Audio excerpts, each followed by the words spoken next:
4 दिन बाद में जो यह चलती असौ गौर, जो चलती उसको गाय कहते हैं। यो व धावती उसको अश्व कहते हैं। इति चलनादि लिंगों के द्वारा, जैसे गवादि आदि सबसे अश्व है, आजा है, मेष है इत्यादि जानना चाहिए। तो गवादि विवदिष्यति एवं इसी प्रकार से तो ब्रह्म प्रत्यक्षम दर्शयामि, ब्रह्म को मैं प्रत्यक्ष रूप से दिखलाऊंगा। ऐसी प्रतिज्ञा करके मत प्रश्न अनुसारण, मेरे प्रश्न के अनुसार प्रतिज्ञा करके प्राणादि लिंग के प्राणादि लिंगों के द्वारा तद उस ब्रह्म को विवदिशा था, विवदिश कर दिया था।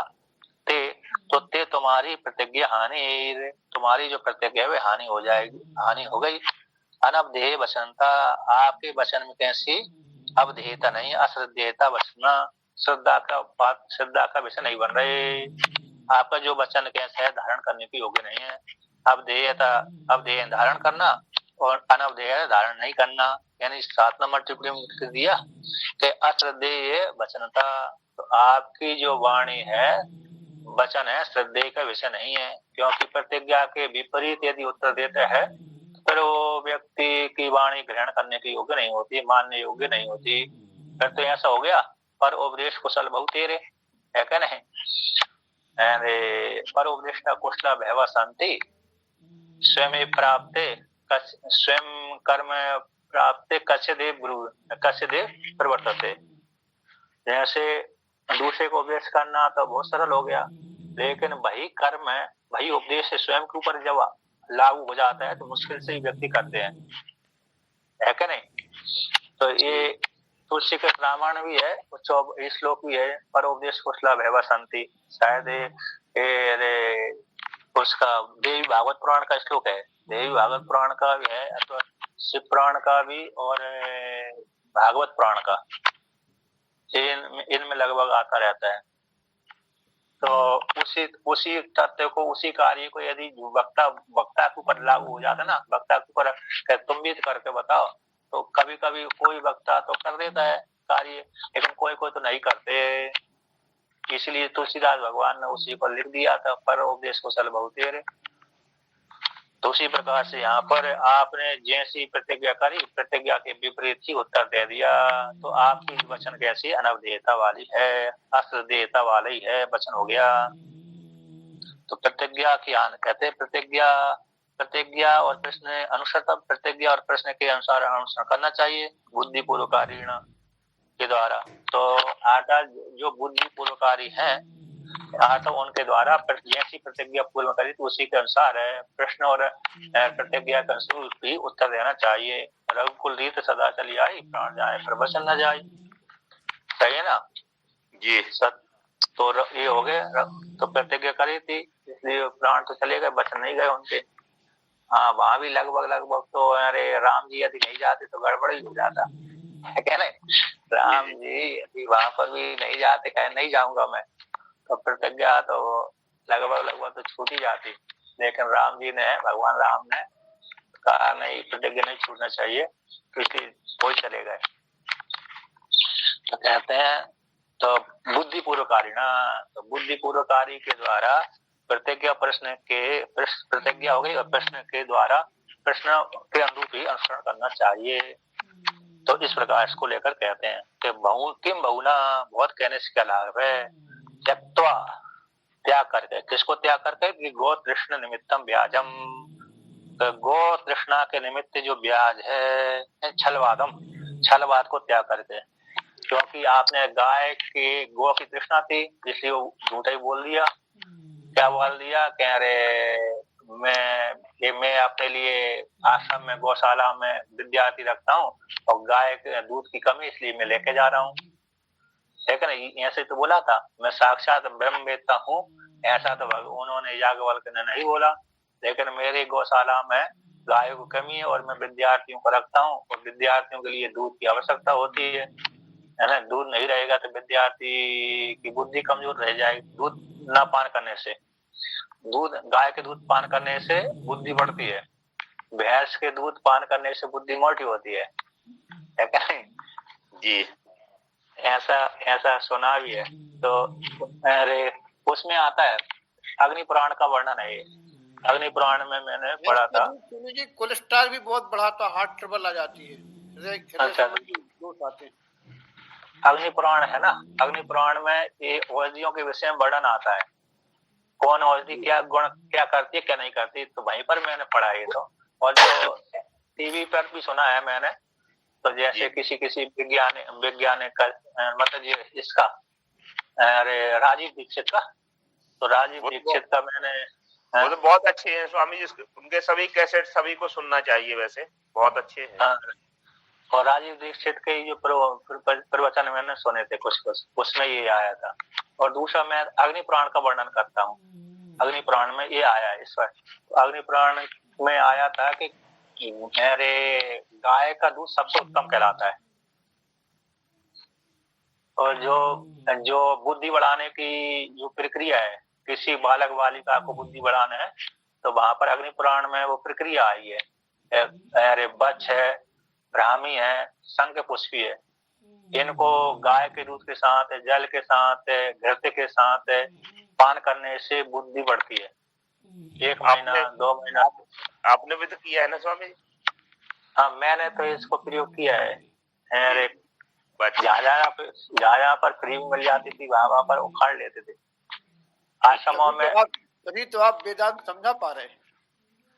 एक बार एक महात्मा जी के आश्रम में बस खूब रखी हुई थी जंगल से, अमरकंटक में ना, अमरकंटक में बस बहुत होती है। तो एक उनके गंगानंद जी है, गीता स्वाध्याय, तो वहां पर वो अपने किसी उनसे मजदूरों से बस उखड़वा के ले आए थे वो। तो मैंने देखा ये बस है, तो मैंने कुछ ले लिया, उसको कुछ काट तक मैंने खाया। अब एक जगह शंखपुष्पी मिल गई तो शंखपुष्पी खाया, और ब्राह्मी कहीं जगह मिल गई। एक जगह कुनिया में गया था मैं, तो मैं 2 महात्मा, तो वहां पर ब्राह्मी बहुत लगी हुई थी। तो मेरे से वो महात्मा जी पढ़ते थे, वो उससे कहा कि इसको दोनों के लिए रस बना लो करे। तो वो सुबह सुबह बनाते थे, तो आधा गिलास मैं पीता था, आधा गिलास वो पीते थे। इसलिए मेरे पढ़ते भी थे तो श्रद्धालु थे। तो 1-2 महीना तक हमने लगातार ब्राह्मी रस पिया। तो बीच बीच में मिलता रहता है कि तो ये वर्णन मतलब बुद्धि बढ़ाने का ये जो प्रक्रिया है, तो अग्नि पुराण में आती है। तो वहां पर औषधियों का वर्णन आता है, कौन सा रोग की कौन सी बीमारी, कौन से रोग के लिए कौन सी औषधि है, ये भी वर्णन आता है वहां पर। तो इस प्रकार से गरुड़ पुराण में भी तो स्वामी जी है, पहले के जो भाग है पूर्व भाग में, उसमें भी गरुड़ पुराण में भी है। हाँ, गरुड़ पुराण में भी है और अग्नि पुराण में भी है, दोनों में। अग्नि पुराण भी देखा है और गरुड़ पुराण भी मैंने देखा है। तो उसमें तो दोनों में ही है, दोनों, किसी में कम है किसी में ज्यादा है। मैं पढ़ रहा था तो उसमें औषधियों का बहुत वर्णन है उसमें। शायद मैंने ये अग्नि पुराण तो मैं शायद वहीं पढ़ा था, बीजनाम ही पढ़ा था जी। हाँ, वहीं से मैंने लिखा था शुरू में। तो देखिए अब आप कहते हैं, तो बहुत बहुत कहने से क्या लाभ है, किम बहुना त्यक्ता गोतृष्णा निमित्त व्याजम, छलवाद गो तृष्णा के निमित्त जो छलवाद है उसको त्याग करके कि यदेव जो परमात्मा है, साक्षात अपरुष ब्रह्म है, ये आत्मा सर्वांतर है, ऐसी उस ब्रह्म रूप परमात्मा को, आत्मा को मैं तम उस आत्मा को मैं व्याचक्षति, मेरे लिए भैया, मेरे लिए मैं भैया, मेरे लिए व्याचक्षति, तुम व्याख्यान करो, इस प्रकार से कहा। तो ऐसी प्रश्न के सुन करके प्रति उक्ति के तात्पर्य को लेकर कहते हैं कि इतरहा, इस प्रकार से कहते हैं, यथा प्रथमम, तो याज्ञवल्क्य कहते हैं, तो भगवान भास्कर कहते हैं यथा प्रथमम प्रतिज्ञातस्य, तो पहले जो प्रतिज्ञा करी थी तब आत्मा, तुम्हारी आत्मा एवं लक्षण वाली, कैसी लक्षण वाली है, या प्राणेन प्राणिति, जो प्राण के द्वारा प्राण क्रिया करता है, जिस वह आत्मा है। तो जिस आत्मा की सत्ता को लेकर के प्राण है, मुख और नासिका के द्वारा निकलने वाले जो प्राण है, उसके द्वारा प्राण चेष्टा करता है, वह आत्मा कहलाती है। तो एवं लक्षण वाली, एवं लक्षण वाली, तो अब इसे तो रूप से कहते हैं वह एवं लक्षण वाली आत्मा कौन सी है, तो 2 नंबर टिप्पणी में लिखा है के अविषय रूप से जानने की शक्य न अन्यथा ही, अन्य प्रकार से जानने की शक्य नहीं है। ये सत्य आत्मा या प्राण इत्यादि के द्वारा प्रथम प्रतिज्ञाता, जो प्राण के द्वारा प्राण क्रिया करता है, यह आत्मा है। तो ताम प्रतिज्ञा, उस प्रतिज्ञा को अनुवर्तन करना चाहिए, अनुवर्तन करने के योग्य है। इदानीम अपि, कहते इदानीम वर्तमान काल में, सकृतन एक बार, असकृतन बार बार, ब्रीविंग उसी का ही अनुसरण में कर रहा हूँ, बार बार उसी का 5 बार उसका वर्णन कर दिया। प्राण अपान प्राण अपान व्यान उदान समान को लेकर के इस प्रकार से। तो प्रतिज्ञा को ही अनुवर्तन कर रहा हूँ। तत् उस आत्मा को, है ना, तत् जो पहले वर्णन किया जिस प्रकार से, तथा उसी प्रकार से यथा उत्तम मया, पहले जिस आत्मा का जिस अविषय रूप से प्रतिपादन किया गया है जिस प्रकार से, उसी प्रकार से अब वर्तमान काल में भी उसी प्रकार से वर्णन करता हूँ। उसी आत्मा को तथा उसी प्रकार से ही यथा उत्तम मया, पहले जो उक्त कह दिया गया है मेरे द्वारा, अविषय रूप से कि जिससे प्राण के द्वारा प्राण क्रिया करता है, जिसके द्वारा जिस सत्ता को लेकर उसको आत्मा कहते हैं, उसी प्रकार से अभी भी उसी प्रकार से कहता हूँ। अब भगवान भास्कर यहाँ पर कहते हैं, तो कथमो याज्ञवल्क्य इत्यादि प्रश्न के तात्पर्य को लेकर कहते हैं कौन सी वह आत्मा है। तो यहाँ पर वर्णन करते हैं, यत् पुनरुक्तम, पुनः उसी को कहता हूँ, ये जो आत्मा है पुनः उसी को कहता हूँ। तम आत्मानम, जो पहले मैंने प्रतिज्ञा करी थी इस प्रकार से आत्मा का बोध हो सकता है, तो उसी आत्मा उसी के विषय में कहता हूँ। तम आत्मानम, उस आत्मा को घटादि बद विषय कुरुइति तद असक्यत्वात् न क्रियते। तुम यदि कहते हो कि घटादि समान विषय करके बताओ, जैसे घटादि समान घट विषय हो जाता है, घटादि को जैसे विषय कर लिया जाता है चक्षु आदि के माध्यम से, सोत इंद्रिय के माध्यम से, अन्य के माध्यम से, तो घटादि के समान विषय करने के लिए आत्मा को, तद उस आत्मा को शक्य नहीं है, न क्रियते, तो नहीं किया जा सकता। प्रत्यक्ष के द्वारा न प्रदर्शते, घटादि के समान उसको नहीं दिखलाया जा सकता, वो तो लक्षित होती है। वार्तिक दिया 2 नंबर टिप्पणी में, उक्त मार्ग के अतिरिक्त तद उत्तम वार्तिक उक्त वर्तमातिरेकेण न आत्म वस्तु घटादिवत शक्यते प्रति निर्दिष्टुम प्रमाणा गोचर। कहते उक्त वर्तमान मार्ग, उक्त मार्ग को छोड़ करके, अतिरेक ने छोड़ करके, भिन्न, उक्त मार्ग से भिन्न, यानी लक्षित के द्वारा। उक्त मार्ग कौन होगा? लक्षित है, जिस आत्मा की सत्ता को लेकर के शरीर में चेष्टा हलचल होती है उसको आत्मा कहते हैं। इस मार्ग को छोड़ करके अन्य आत्म वस्तु को घटादि समान है न सकते दिखलाने के लिए प्रति निर्दिष्ट उस आत्मा को निर्दिष्ट करने की शक्ति नहीं है। क्यों? प्रमाण अगोचरत्वात्, चक्षु आदि जो प्रत्यक्ष आदि प्रमाण है उसका वह विषय नहीं बनती, आत्मा मात्र लक्षित होती है, लक्षणा के द्वारा ही वो जानी जा सकती है। इस प्रकार से अब आगे कहते हैं कस्मात् पुनस्तद असत्यमिति, प्रश्न करते किस कारण से वह आत्मा घटादि समान विषय नहीं की जा सकती, असत्य। तो याज्ञवल्क्य कहते हैं महाराज, कहते हैं क्या कहते हैं कि वस्तु स्वभाव्यात्, वस्तु का स्वभाव है, वस्तु का ऐसे ही स्वभाव है कि उसको घटादि समान विषय नहीं किया जा सकता,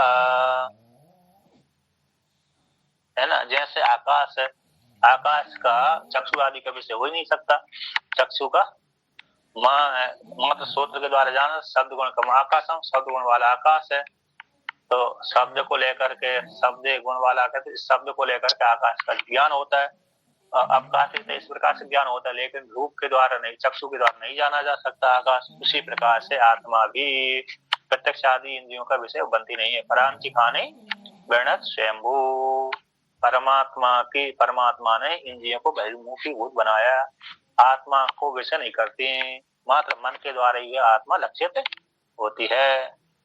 कहते वस्तु किम पुनस्तद वस्तु स्वभाव्यम, क्या है वस्तु का स्वभाव है, किस प्रकार से वे आत्मा जानी जाएगी? घटादि से वे विलक्षण है। यदि तद वे आत्मा घटादि से कैसी है? विलक्षण है। तो वस्तु स्वभाव्यम, वस्तु का स्वभाव है, तो फिर आत्मा को किस प्रकार से जाने? दृष्टि दृष्टत्वम, दृष्टि आदि का दृष्टा को, जो दृष्टि आदि को दृष्टा है ना। दृष्टि दृश्य, दृष्टि और दृश्य दोनों का ग्रहण।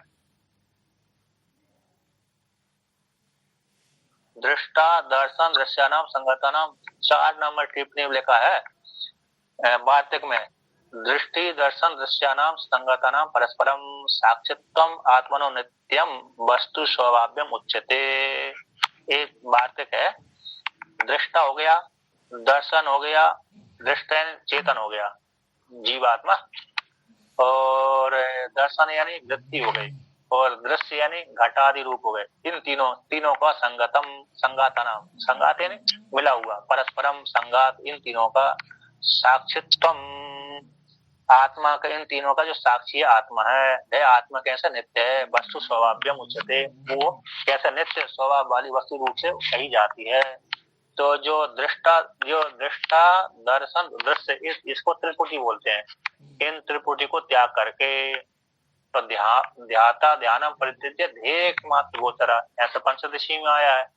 ध्याता ध्यानम परित्यज्य ध्येय मात्र गोचरा, प्रथम अध्याय में, पंचदशी के प्रथम अध्याय में ही आया है। ध्याता ध्यान को त्याग कर ध्येय मात्र गोचर हो जाओ, तो जो ध्यान करने वाला ध्याता है वो ध्येय के साथ एकीभूत हो जाए, तो उसको समाधि कहते हैं। तो जो दृष्टा दर्शन दृश्य तीनों का संगतों का परस्पर संगात हो जाता है, तो इनका ही तीनों का भी साक्षी है, आत्मा का है, तीनों का साक्षी नित्य, आत्मा को इसी नित्य वस्तु स्वभाव कहा जाता है। तो मेरे दूसरा केवल उपनिषद में आता है इसी प्रकार से दृष्टा है, दृश्य और दर्शन तीनों को परित्याग करके, श्रुति थोड़ा भूल गया,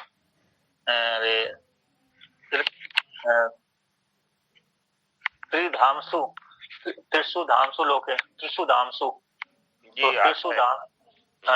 त्रिशु धामसु तो तीनों धामों से विलक्षण शिव तीनों धामों से, मतलब तीन कोटि से रहते जो विलक्षण शिव है, ऐसा आता है। तो केवल उपनिषद में है वो वर्णन, भूल गया वो श्रुति।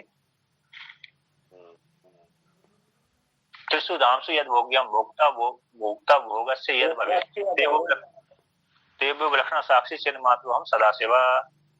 त्रिशु धामसु यद भोग्यम भोक्ता भोगस्य यद भवेत् तेभ्यो विलक्षण साक्षी चिन्ह मात्र हम सदा सेवा, ऐसा वो आता है।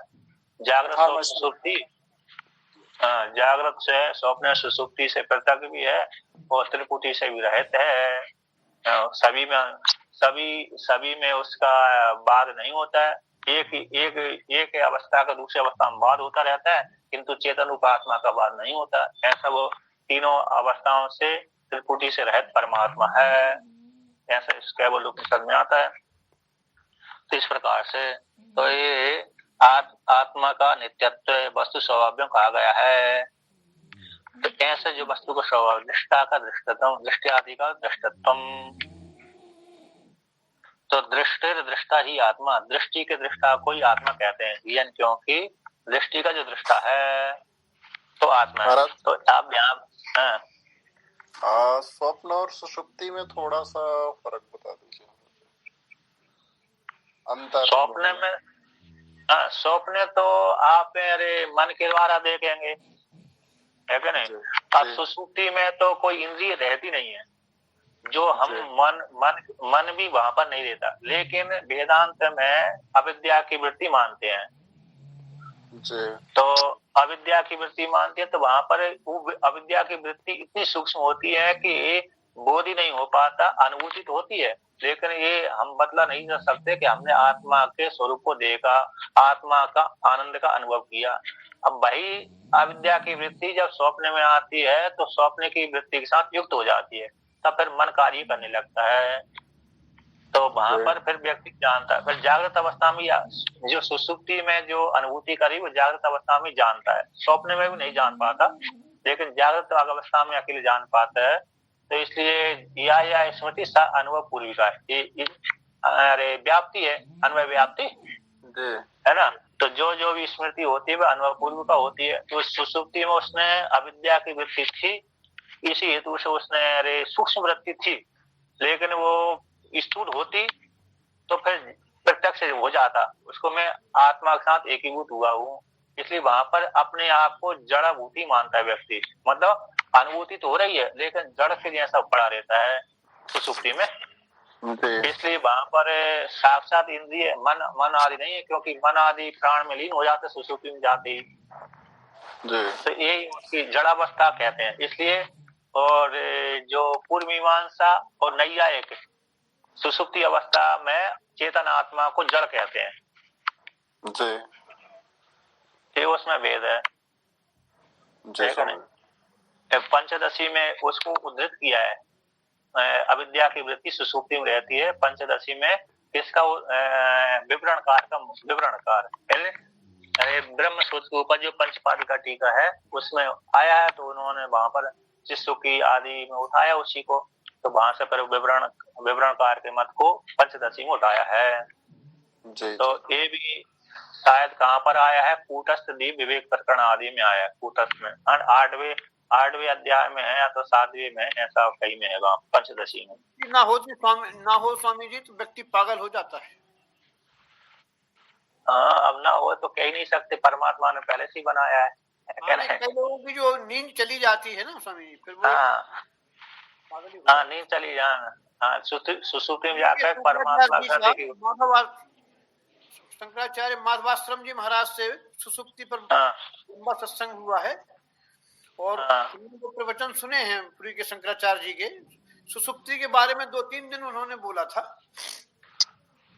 सुसुप्ति भी है ना, 3 प्रकार की होती है सुसुप्ति। योग वासिष्ठ में उसका वर्णन आता है, योग वासिष्ठ में उसको उठाते हैं। योग वासिष्ठ में जो सुसुप्ति को जागृत सुसुप्ति, स्वप्न सुसुप्ति, सुसुप्ति सुसुप्ति ऐसा प्रयोग आता है। सुसुप्ति भी 3 प्रकार की, स्वप्न भी 3 प्रकार का और जागृत भी 3 प्रकार का। अब ये प्रसंग वहां पर उठा दिया उसी योग वासिष्ठ का योग सूत्र में, योग सूत्र की टीका में उसको उठा दिया, संकेत सूत्र में दे दिया और भाष्य में उसको उठा दिया। भाष्य में तो भाष्य को फिर टीकाकारों ने ज्यादा उठा दिया। तो 3 योग वासिष्ठ में प्रसंग आता है। जब आप योग सूत्र को देखेंगे तो वहां पर सुसुप्ति को लेकर के आता है, तो वहां पर संकेत में भी दिया है भाष्य टीका में। तो योग वासिष्ठ में आता है जागृत सुसुप्ति, स्वप्न सुसुप्ति, सुसुप्ति सुसुप्ति, जागृत स्वप्न, स्वप्न जागृत स्वप्न, स्वप्न स्वप्न, स्वप्न सुसुप्ति, और स्वप्न जागृत स्वप्न हो गया, जागृत जागृत स्वप्न और जागृत सुसुप्ति, स्वप्न जागृत है, स्वप्न स्वप्न, स्वप्न सुसुप्ति। की सुसुप्ति आती लेकिन हम उसको समझ नहीं पाते हैं। अब बुद्धि सूक्ष्म हो तो समझे, है क्या नहीं, है क्या नहीं। तो बुद्धि सूक्ष्म नहीं है तो समझ में नहीं आती। तो इस प्रकार से वहां पर 3 जागृत, 3 स्वप्न, 3 सुसुप्ति रहती हैं। योग वासिष्ठ में आया है, वो संस्कृत वाली पुस्तक में ही वो दिखेंगे। हिंदी में तो उसका संकेत में दिया होगा थोड़ा बहुत, लेकिन मैंने उसमें दिया था संस्कृत वाली टीका में देखा था। योग वासिष्ठ में उसको योग वासिष्ठ में है प्रसंग बड़ा लंबा चौड़ा, और योग सूत्र में उसको संकेत से उठाया था। तो फिर मैंने वहां पर जाकर देखा। तो ये सुसुप्ति में सूक्ष्म वृत्ति होने के कारण तो व्यक्ति को जान में नहीं आता, इसी जड़ावस्था जैसे ही रहता है। छांदोग्योपनिषद में भी इसलिए इंद्र देवता ने बोल दिया था ब्रह्मा जी मतलब प्रजापति से, मैं तो मर सा गया हूँ।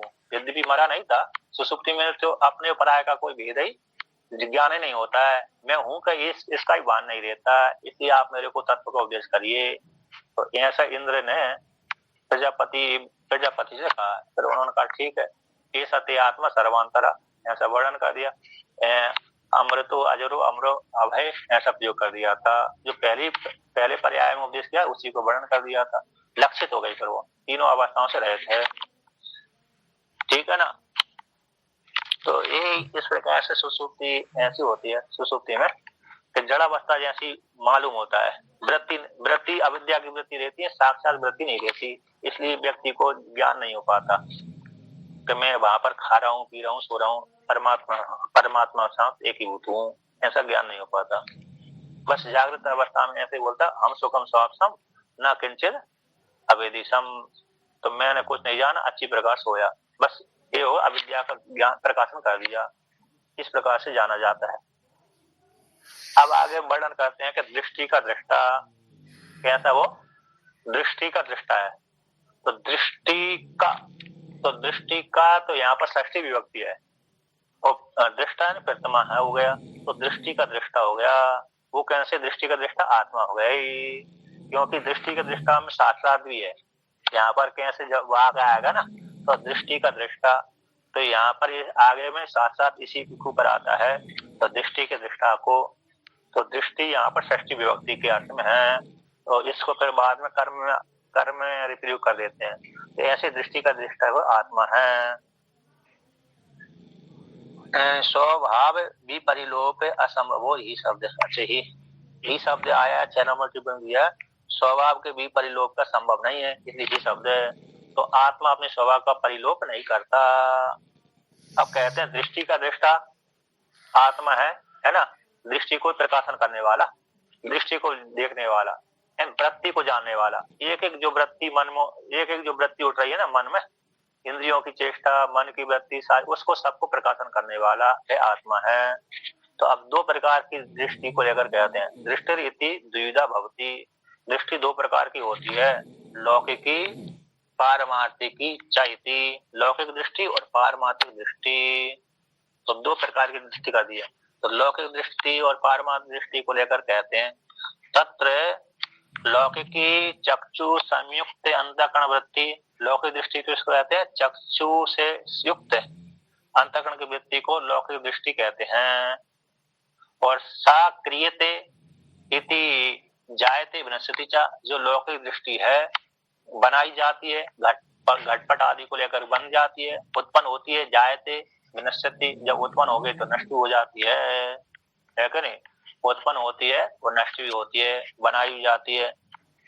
तो इस प्रकार से यहाँ पर एक नंबर टिप्पणी में दी है, साभास है, आवास के सहित है, आवास के सहित चिदावास, आवास बोलते हैं चिदावास, आवास के सहित बुद्धि परिणाम, बुद्धि का परिणाम, जो बुद्धि से युक्त होकर के बुद्धि का परिणाम चक्षु आदि करण के, चक्षु आदि के माध्यम से रूप आदि को विषय किया जाता है, रूप आदि चक्षु आदि के माध्यम, चक्षु आदि करण को लेकर के रूप आदि को जो विषय बनाया जाता है वह लौकिक की दृष्टि कहलाती है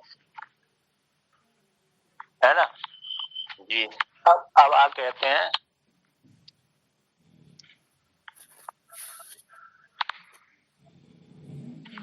क्रियमाण होने के कारण वह जो लौकिक दृष्टि है ना, क्रियमाण होने से जन्मनाश की अभिसंगति जन्मनाश वाली है। अब कहते हैं, अब अलौकिक दृष्टि कहते हैं, या तो आत्मनो दृष्टि अग्नि उष्ण प्रकाश आदि बत सा दृष्टु स्वरूपत्वात् न जायते न विनश्यति च, किंतु तू से हटा दिया, तू से विच्छेद कर दिया, तू सब, किंतु जो अलौकिक दृष्टि है, आत्मा की दृष्टि है, अग्नि उष्ण प्रकाश के समान है। जैसे अग्नि उष्ण रहती है और प्रकाश वाली रहती है, जब भी अग्नि जलाएगा तो हमेशा उष्ण ही बनी रहेगी, उसको छूने पर वो ठंडी नहीं होती। छूने कोई कहे कि अग्नि ठंडी होती है तो होती नहीं है, और हमेशा अग्नि कैसी होती है, प्रकाश वाली होती है, जब भी जलेगी अंधकार को दूर करेगी। ऐसे सूर्य भगवान उष्ण प्रकाश स्वरूप वाले हैं, है ना, 100 पर प्रकाशक, 100 को भी बोध करा प्रकाशन करते हैं, दूसरे को भी हमेशा प्रकाश स्वरूप ही रहते हैं। तो जैसा सूर्य भगवान का अग्नि का है ना स्वभाव रहता है, उसी के समान ऐसा जो आत्मा की दृष्टि है, दृष्टा का स्वरूप है, आत्मा की जो दृष्टि सा दृष्टि दृष्टा का स्वरूप होने से न जायते, अलौकिक दृष्टि है, आत्मा ही है, तो स्वरूप दृष्टा का स्वरूप हो जाने से न जायते और न विनश्यति च, और विनाश भी नहीं होता, ना तो उत्पन्न होती है और ना ही उसका विनाश होता है।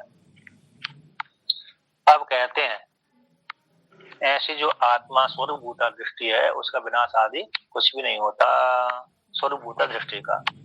अब लौकिक दृष्टि को लेकर कहते हैं लौकिक दृष्टि अलौकिक दृष्टि कैसे, इस प्रकार से अलौकिक दृष्टि ही लौकिक दृष्टि के साथ संयुक्त हो जाने से ये भेद पूर्वक इस जैसी दिखती है, इस जैसी कहते हैं दृष्टा के जैसा प्रयोग कर दिया जाता है। तो स शब्द स्वरूप दृष्टि, स्वरूप दृष्टि 4 नंबर टिप्पणी में लिखा है स्वरूप दृष्टि।